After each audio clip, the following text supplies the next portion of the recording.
Hello everyone, I am Ponting. आज हम करेंगे फ्लूइड फ्रिक्शन, जो टॉपिक है चैप्टर 12 में। देखो, you know that air is very light and thin. आपको पता है कि जो एयर होती है वो बहुत ज़्यादा हल्की और पतली होती है। Yet it exert frictional force on an object moving through it. अब जो ऑब्जेक्ट एयर में मूव कर रहा है उस पर वो फ्रिक्शनल फोर्स लगाती है। इसी तरह से पानी जो है, लिक्विड है कोई भी, वो भी फ्रिक्शनल फोर्स लगाता है ऑब्जेक्ट पे। साइंस में जो कॉमन नेम होते हैं गैसेस और लिक्विड्स के, उन्हें फ्लूइड कहते हैं। सो वी कैन से, तो हम कह सकते हैं कि फ्लूइड जो है फ्रिक्शनल फोर्स लगाते हैं ऑब्जेक्ट में जो कि उनके अंदर चल रहे हैं।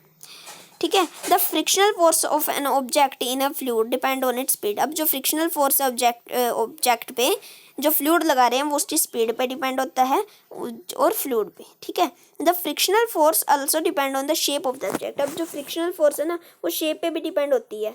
ठीक है। और नेचर जो है फ्लूइड का, उस पर भी डिपेंड होती है।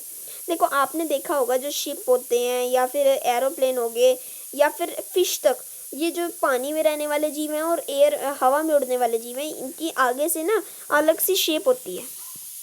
ठीक है, इसके बारे में हम आगे पढ़ते हैं। द फ्रिक्शनल फोर्स, देखो, it is obvious that when object move through fluid they have to overcome friction acting on it. In this process they loss energy. देखो, कोई भी ऑब्जेक्ट चलेगा तो उस पर फ्रिक्शन लगेगा, जिससे वो अपनी एनर्जी लॉस करेंगे। Efforts are there for made to minimise friction. तो वहाँ पे एफर्ट्स लगाए जाते हैं ताकि फ्रिक्शन मिनिमाइज हो सके। So object are given special shapes. तो अब जो ऑब्जेक्ट्स हैं उनको एक स्पेशल शेप दी जाती है। Where do you think the scientist get hint for this special shape? तो आपको कैसे पता चलता है कि साइंटिस्ट ने इस स्पेशल शेप को कैसे मिला होगा? देखिए, नेचर से। ठीक है, नेचर से उसे पता लगा। अब देखो, बर्ड फिश होती है ना, उनको फ्लूइड में हर टाइम उड़ना पड़ता है या तैरना पड़ता है। अब जो उनकी बॉडी होती है उनमें ऐसी शेप होती हैं जो कि उन्हें उनकी एनर्जी कम होने से बचाती हैं। ठीक है। You read about these shapes. आप इन शेप्स के बारे में आप क्लास 6 में पढ़ चुके हैं। Look carefully at the shape of an aeroplane. अब एरोप्लेन की शेप पे देखिए ध्यान से। देखो, यहाँ पे आपको एरोप्लेन दिया गया है।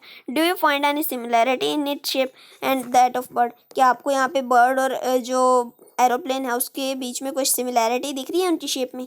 In fact all vehicles are design to have shape which reduce fluid friction. तो जितने भी व्हीकल फ्लूइड में चलने वाले होते हैं उनको इस तरह की शेप दी जाती है कि वो एनर्जी उनकी कम वेस्ट हो। ठीक है।